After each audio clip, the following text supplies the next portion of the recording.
Bien, en esta práctica vamos a revisar un ejercicio referente al tema de equilibrio general en el caso del el modelo de intercambio puro. En este caso nosotros vamos a considerar dos agentes, que en este caso van a ser dos consumidores y dos bienes. ¿Ok? Básicamente el ejercicio nos dice, considera una economía de intercambio con dos bienes y dos agentes, modelo 2 por 2. Y nos dan las dotaciones iniciales. Este es en el caso donde la economía parte con un stock ya determinado de nivel de riqueza, W, que digamos es la oferta de la economía, ya viene dada.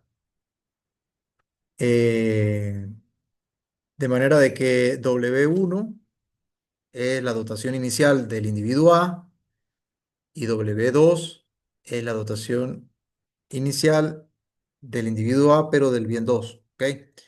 A es el individuo y B es el otro individuo. Uno es el bien y dos es el otro tipo de bien. O sea, básicamente se identifica con letras a los individuos y con números los dos bienes. ¿Ok? Eh, y bueno, ambos consumidores tienen las siguientes funciones de utilidad, o sea, digamos, tienen funciones de utilidad idénticas. ¿Ok? Donde la letra I representa eh, el consumidor I, ¿no? Digamos, si es A, pues será el consumidor A, y si es B, pues será el consumidor B. En este caso tenemos funciones de utilidad Cobb-Douglas, ya ampliamente conocidas, y nos hacen la siguiente pregunta. Obtenga la ecuación del conjunto de asignaciones Pareto eficientes de esta economía. Represéntelo gráficamente. Y B, calcula el precio relativo de equilibrio y las asignaciones en el equilibrio. O sea, básicamente yo desarrollé todo este ejercicio, ¿ok? Este ejercicio está en uno de los libros que tienen ustedes. Pero yo aquí lo desarrollo, pues. Y ahora procedo a explicar paso a paso cómo se resuelve este tipo de ejercicio. Para resolver la solución, en la parte A lo que tenemos que encontrar el conjunto Pareto óptimo.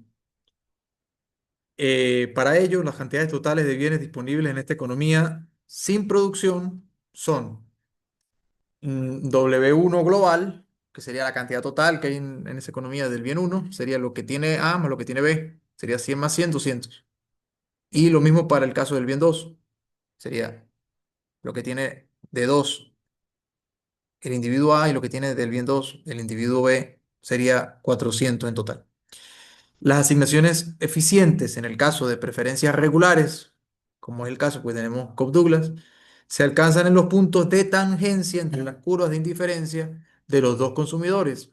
Recordando del tema anterior, nosotros tenemos que eso va a coincidir cuando las tasas marginales de sustitución se igualan.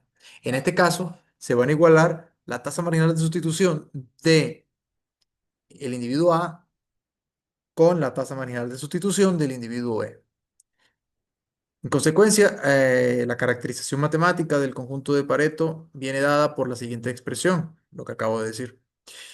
La tasa marginal de sustitución del individuo A no es más que el cociente de sus utilidades marginales. La utilidad marginal del bien uno y la utilidad marginal del bien 2. El cociente de ello, que no es más que las derivadas parciales de la función de utilidad con respecto a cada uno de los bienes, nos da que la tasa marginal de sustitución, una vez que hacemos la derivada, simplificamos esto de acá, nos da que la tasa marginal de sustitución para el individuo A va a ser x sub 2 del individuo A sobre x sub 1 del individuo A. Análogamente, lo mismo hacemos para el individuo B. Aquí yo me lo salté, pero básicamente es lo mismo. O sea, derivamos, sacamos la utilidad marginal del bien uno para el individuo B y la utilidad marginal del bien 2 para el individuo B. Y bueno, luego hacemos el cociente y eso nos va a dar esta tasa marginal de sustitución de acá. Una vez que las igualamos, ¿ok? Que básicamente es igualar esta de aquí con esta de acá, ¿verdad? Este procedimiento. eh, Nosotros procedemos entonces a despejar, ¿ok? Aquí ya puede ser cualquiera de los dos, pero en este caso se procede a despejar eh, las cantidades del bien 2 del individuo A. ¿Ok? Una vez que se hace este despeje, a esta ecuación de aquí la llamamos uno. Luego, tomando las asignaciones de equilibrio en su región factible, básicamente en aquella región donde se iguala la restricción presupuestaria, o sea, básicamente la dotación de factores se consume en su totalidad, nosotros tenemos que las cantidades consumidas del bien uno por ambos individuos tiene que ser igual a la cantidad total que hay. O sea, no puede estar por encima porque sería no factible y tampoco la tomamos por debajo porque sería una situación de ineficiencia. Y lo mismo ocurre con las dotaciones iniciales del recurso del bien 2, que básicamente nos dice que la sumatoria de las cantidades consumidas del bien 2 del individuo A más las cantidades consumidas del bien 2 del individuo B tienen que ser igual al total. Que eh, ya dijimos arriba que son estos datos de acá. ¿Ok? Bien. Ahora, tomamos este de aquí, tomamos esta ecuación uno, ¿verdad? Y vamos a sustituir x1b y x2b en esa ecuación, de tal forma de que nos quede x2 de a igual a x1 de a que multiplica a la dotación total del factor 2, o sea, o del bien 2 menos la cantidad consumida de 2 del individuo A entre la cantidad total o la dotación inicial total de uno menos la cantidad que consume de uno el individuo A. O sea, básicamente sustituir, ¿ok? Básicamente sustituir x1b, ¿ok? Ponemos esto de acá para que nos quede esto. Y el x2b, que estaría aquí arriba en el numerador, lo sustituimos por esta expresión de aquí, ¿ok? Para que nos quede esto. Bien, una vez que tenemos esto, nosotros simplemente lo desarrollamos. Esto que está aquí dividiendo, lo pasamos multiplicando, ¿ok? Para que nos quede todo más lineal. Y luego, a partir de aquí, lo que hacemos es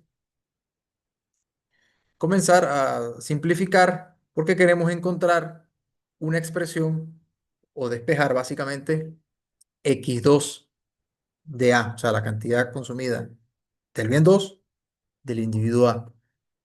Repito, así, porque en este caso decidimos despejar desde el principio aquí decidimos despejar al bien 2. ¿Ok? Si ustedes lo hacen con el bien uno, pues tienen que seguir los mismos pasos, pero o sea, pues lo pueden hacer por un lado o por otro, pero en cualquier caso, pues primero encuentran uno y luego encuentran el otro.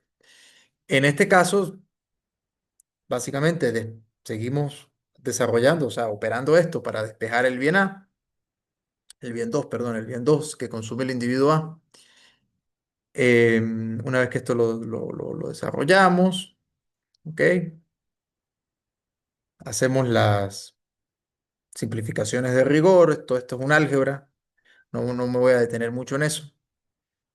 Em, Al final, una vez que hacemos todas las simplificaciones del caso, esto obviamente ustedes tienen que practicarlo, encontramos que la cantidad consumida del bien 2 del individuo A es dos veces la cantidad consumida del bien uno para el individuo A. En la región factible donde esa cantidad consumida del bien uno del individuo A tiene que estar entre 0 y 200 porque básicamente el stock o la dotación total que como máximo hay en esta economía del bien uno es de 200 como máximo porque cada uno comienza con 100. Bien. Luego, la ecuación del conjunto de asignaciones Pareto eficiente, que es la primera pregunta que me hacen, ya le doy respuesta, ¿ok? Esa expresión viene dada por esta función. Y esta función es una función lineal que tiene pendiente 2, que básicamente cuando nosotros lo hacemos en un gráfico, ¿ok? Por teoría, esto se llama caja de Edgeworth. Esa caja de Edgeworth se construye poniendo o superponiendo, mejor dicho, un eje cartesiano para el individuo A y del otro lado un eje cartesiano, pero invertido, para el individuo B. Cuando eso se completa, nos forma una especie de cuadrado o rectángulo que se llama caja de Edgeworth. ¿Qué ocurre? Que eso viene dado por la dimensión de las dotaciones iniciales. Como nosotros tenemos que el individuo A comienza con 350 del bien 2 y 100 del bien uno, y a su vez el individuo 2 o el individuo B comienza con 50 unidades del bien 2 y también 100 unidades del bien uno, pues entonces en total tenemos 400 unidades del bien 2 y 200 unidades del bien uno. ¿Ok? ¿Qué pasa? Que esta recta de acá no es más que la recta diagonal que une los dos extremos del rectángulo, que viene dada por esta expresión. ¿Ok? Fíjense que aquí en el gráfico comienza en el punto W donde ocurren las dotaciones iniciales. Sin embargo, ese punto W es el punto de partida, pero no es o no coincide con la situación deseada u óptima de estos consumidores. Fundamentalmente porque las preferencias de ambos me inciden o me dicen que ellos se encontrarán en una situación deseable para ellos siempre que estén sobre esta recta, que es esta función de acá. ¿Ok? Entonces, a lo largo de esa recta, cualquier punto que esté sobre ella será un punto Pareto óptimo. ¿Qué quiere decir que sea Pareto óptimo? Por teoría, que es una situación en la que ninguno de los individuos puede mejorar su situación sin empeorar la de algún otro. Dense cuenta que W, que es la situación inicial, está lejos o está fuera del conjunto óptimo Pareto eficiente. ¿Qué implica o qué quiere decir eso? De que ellos pueden mejorar su situación haciendo intercambios. ¿Ok? Ellos pueden ir haciendo intercambios hasta un punto, ¿verdad? En el que ambos logran ir mejorando su situación, su nivel de utilidad y bienestar, sin perjudicar el del otro. O sea, básicamente haciendo comercio, intercambiando. Por eso se llama intercambio puro, porque esto es un modelo de mercado competitivo. Básicamente, hay incentivos para que, partiendo de esa situación inicial, el individuo A y el individuo B comiencen a intercambiar cantidades de ambos bienes hasta que se sitúen en algún punto sobre la recta. Teóricamente, aquí uno podría pensar que el punto, ¿verdad? Que el punto dentro de la recta óptimo podría estar aquí, presumiblemente, porque, digamos, ya el individuo que tiene una curva de indiferencia azul, que la dibujé en color azul, que es el individuo A, pues digamos que ya esta curva de indiferencia pasa por sobre el punto W. Sin embargo, él puede intercambiar cantidades del bien 2 y tener un poco más del bien uno y mejorar su situación, ¿ok? O bueno, al menos equilibrar más su consumo. Y evidentemente para el individuo B, que tiene menos de ambos bienes, mejoraría también intercambiando porque podría obtener más del bien 2 que es del que tiene relativamente menos. Entonces, bueno, en cualquier caso, ya aquí con esto se le da respuesta a la pregunta, a la parte uno del ejercicio. ¿Cuál es el conjunto de asignaciones Pareto eficiente? Es el que viene dada por esta recta. que a veces también puede ser una curva, pero en este caso es una recta. Dada la función es una recta, pero puede ser una curva también. Bien. Luego, en la pregunta B, nos dicen, halle los precios relativos y las cantidades óptimas o las funciones de demanda, dicho de otra manera. Entonces, para ello tenemos que hacer uso de la ley de Walras. La ley de Walras, algo que ya también venimos viendo desde el tema anterior, es una ley que asegura o nos dice que el mercado se vacía. Es la condición de market clearing.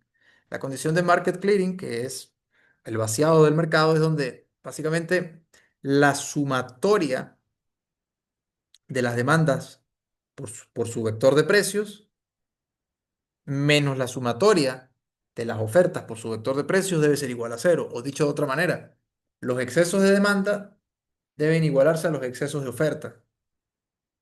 Eso quiere decir que el mercado entra en equilibrio, un equilibrio walrasiano o equilibrio general.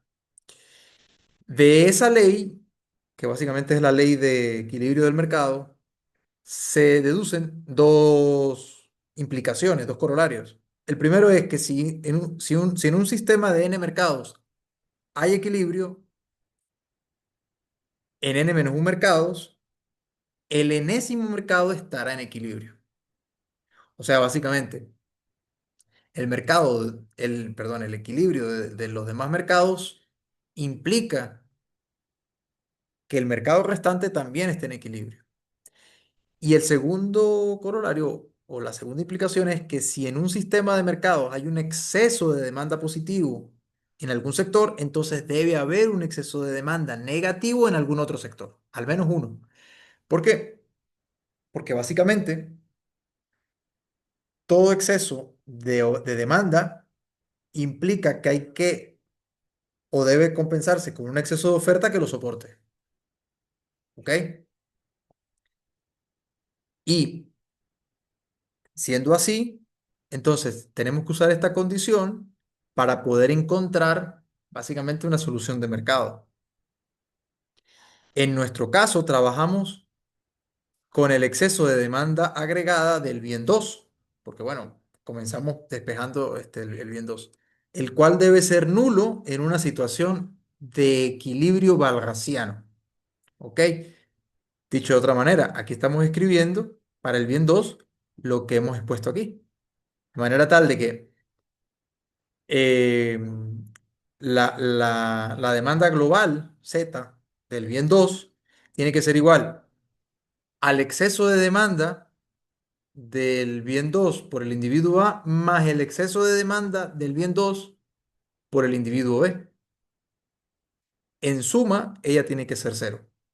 Y tiene que ser cero básicamente porque como estamos en una situación Pareto eficiente, no puede sobrar ni faltar de aquel recurso que ellos quieren consumir. Es decir, ellos van a intercambiar siempre y cuando se cumpla que las cantidades se agotan. Donde la letra E, subíndice L, superíndice I, representa la demanda neta del bien L por parte del consumidor I. Las demandas netas a su vez se obtienen a partir de la diferencia entre la demanda del bien L por parte de un consumidor I y su dotación inicial de ese bien que es WLI. O sea, básicamente la cantidad menos la dotación que cada individuo posee. Cuando nosotros sustituimos en esta función de acá, que es la demanda agregada, estamos agregando ahora porque tenemos la demanda de X2 del bien del individuo A y la demanda de X2 del individuo B. Entonces, al sumarlas, al final lo que estamos teniendo es una demanda agregada. Eh, bueno, eso debe ser igual, esos excesos de demanda tienen que ser igual a la demanda menos la dotación que hay por parte del individuo A y la demanda menos la dotación inicial que tiene el individuo B. Porque aquí lo importante que hay que tener en cuenta es que la dotación inicial no coincide con lo que realmente quiere. Esa es la clave. Es decir, el individuo comienza con una cantidad, pero no necesariamente esa es la cantidad que realmente desea. Entonces, evidentemente, de alguno va a tener de menos y de alguno va a tener de más. Luego, la sumatoria de ambos tiene que ser cero. Y esa es la ley de barras. En definitiva, cuando uno desarrolla esto de aquí, lo que nos dice es que la demanda agregada es igual a aquella donde las demandas se igualan con la oferta. Es una situación de equilibrio general. La demanda agregada se iguala a la oferta agregada de aquel bien. ¿Ok? Las funciones de demanda se obtienen resolviendo un problema de maximización de utilidad sujeto a la restricción presupuestaria. Entonces,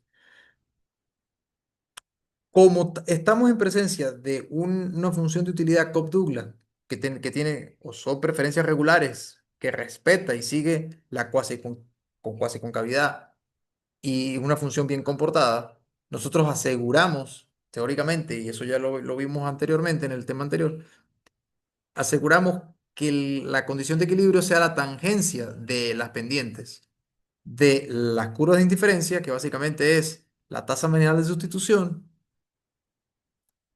y los precios relativos. ¿Ok? Entonces, ya nosotros habíamos calculado previamente la tasa marginal de sustitución A, o sea, del individuo A, de ambos bienes, y lo igualamos a los precios relativos. Los precios relativos es P1 sobre P2. Y tenemos que resolver el sistema de ecuaciones en función de que esto tiene que estar sujeto a la restricción presupuestaria.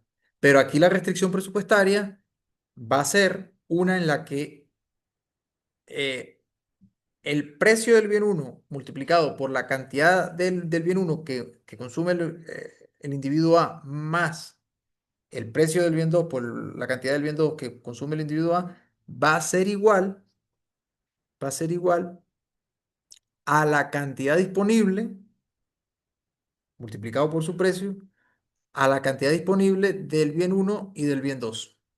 ¿Ok? Entonces, en este caso, resolvemos el sistema de ecuaciones.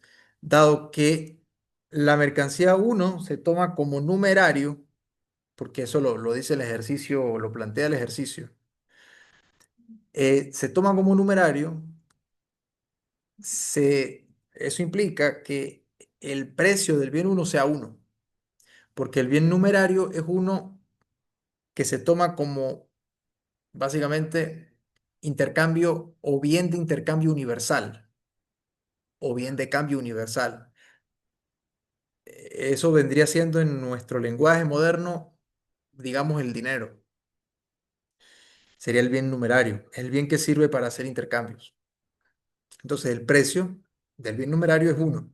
Sustituimos y nos queda que la tasa media de sustitución es igual a uno sobre P2. Y a esta ecuación de aquí la vamos a llamar 2.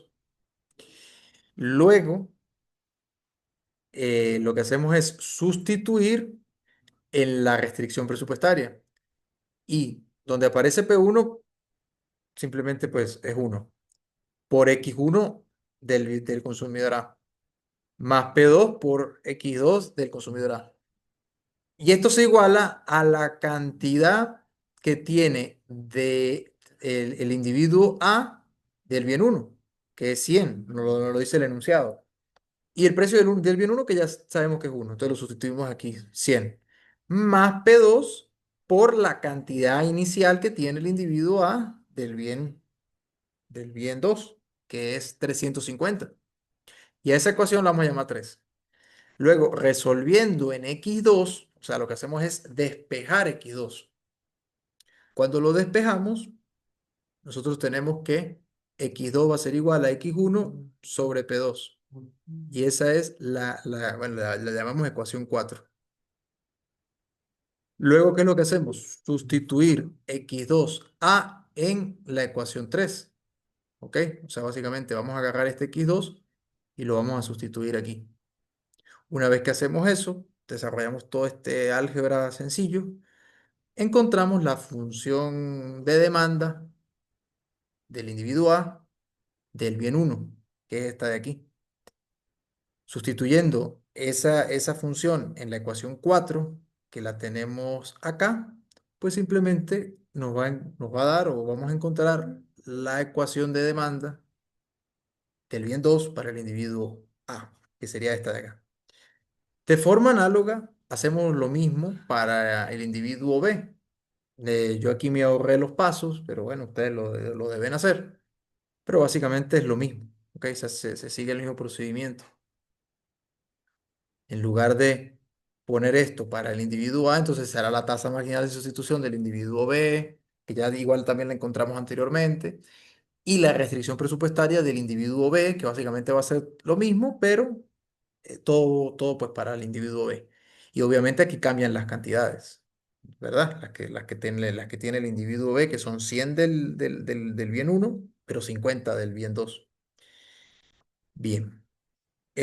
Bueno, cuando nosotros desarrollemos eso, pues nos va a dar, vamos a encontrar la función de demanda del individuo B para el bien uno y lo mismo para el bien 2 del individuo B. Luego, sustituyendo las demandas del bien 2 en la función Z, o sea, en la condición de market clearing, en la ley de Walras, que básicamente es esta de aquí. Pueden tomar también la de arriba, pero yo lo hice directamente en esta de aquí abajo, porque se observa más intuitivamente que esta es la demanda y esta es la oferta. O sea, los recursos que hay en la economía es la oferta disponible. Y estas son las demandas. Ahora, cuando eso se iguala, o sea, cuando se sustituye, quiero decir, cuando se sustituyen las demandas que encontramos, ¿verdad?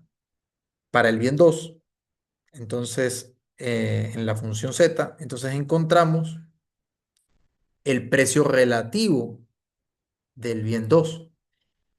Y bueno, simplemente ya es sustituir allá, ¿verdad? Sabemos que la oferta es 300, para el bien 2 es 350 más 50 que es 400 de la dotación inicial, sabemos que es 400. Y las funciones de demanda, pues, esta es la del individuo A y esta es la del individuo B. Todo esto nos da en función de P2 y al final, cuando hacemos el álgebra respectivo, nos queda que el precio asterisco 2, o sea, el precio relativo del bien 2 es un medio. Y el precio relativo del bien uno ya sabemos que es uno porque es el bien numerario, no lo dice el enunciado del ejercicio.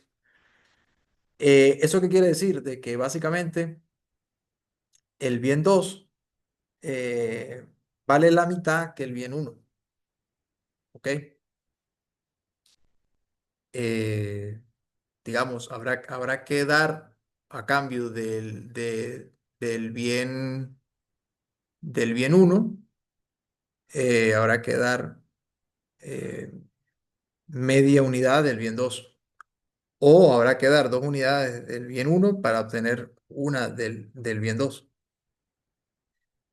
Y luego ya es simple porque para encontrar las cantidades, simplemente como ya tenemos los precios relativos, sustituimos en cada función, son cuatro, ¿verdad? Porque es la del bien uno para el individuo A, la del bien 2 para el individuo A, en cuyo caso nos queda que el individuo A demanda, ¿verdad? 137,5 unidades del bien uno. Y recordemos que él empezó el problema con 100. Es decir, en realidad él demanda más del bien uno que lo que tenía solo 100 pero él demanda 137,5 a esos precios. A cambio, entonces tiene que desprenderse o tiene que dar a cambio unidades del bien 2. Entonces, básicamente el del bien 2 él comenzó con 350 pero en realidad demanda solo 275. Bueno, obviamente hay un intercambio y la diferencia pues es lo que recibe el individuo B, que es lo que tenemos aquí abajo. El individuo B, en este caso, demanda del bien uno 62,50 y él había comenzado con 50 nada más, es decir, tenía un exceso de demanda, pero al mismo tiempo tenía un exceso de oferta de o, digamos, el consumidor 2 o sea, el consumidor uno, perdón, el consumidor A, tenía un exceso de oferta del bien 2, ¿ok? Que él intercambia de manera tal de que ahora el individuo B, que comenzó con apenas 50 eh, del bien 2, el individuo B, que entonces se torna un poco confuso, pero del bien 2 el individuo B comenzó con 50 y en realidad demanda 125, que era lo que quería decir al principio, es decir, tiene un exceso de demanda ahí en el bien 2, pero él tiene un exceso de oferta en el bien uno porque él comenzó con 100. Recordemos que él comenzó con 100 del bien uno y en realidad solo demanda 62,50. Bueno, en fin, la interpretación pues se torna a veces un poquito, hay que tener cuidado, pero se torna a veces un poquito engorroso, pero bueno, el cálculo aquí es muy simple, ¿ok? Pero en definitiva, se cumple la ley de Barras porque los excesos de demanda son compensados por excesos de oferta. O sea, básicamente lo que le sobra al uno es lo que le necesita el otro y así. Bien, con este video, bueno, digamos, cubrimos la parte del ejercicio de intercambio puro. Hay ejercicios propuestos allí en el libro de mate y, ¿verdad? El libro de mate y, bueno, eso usted lo deben tener ahí, microeconomía avanzada. Y yo igual les voy a dejar otros ejercicios alternativos para que también los resuelvan, ¿ok? Pero la idea es la misma, la idea es la misma. Entonces, bueno, luego veremos en un próximo video lo que tiene que ver con cuando hay producción, porque en este caso son dotaciones dadas, ¿no? Pero también puede darse el caso de que los individuos no comienzan con dotaciones iniciales, sino que en realidad hay que producir eso. Entonces, ese sería el caso de intercambio con producción. Bien, entonces, bueno, este video lo dejamos hasta acá y luego en el próximo veremos el siguiente ejercicio.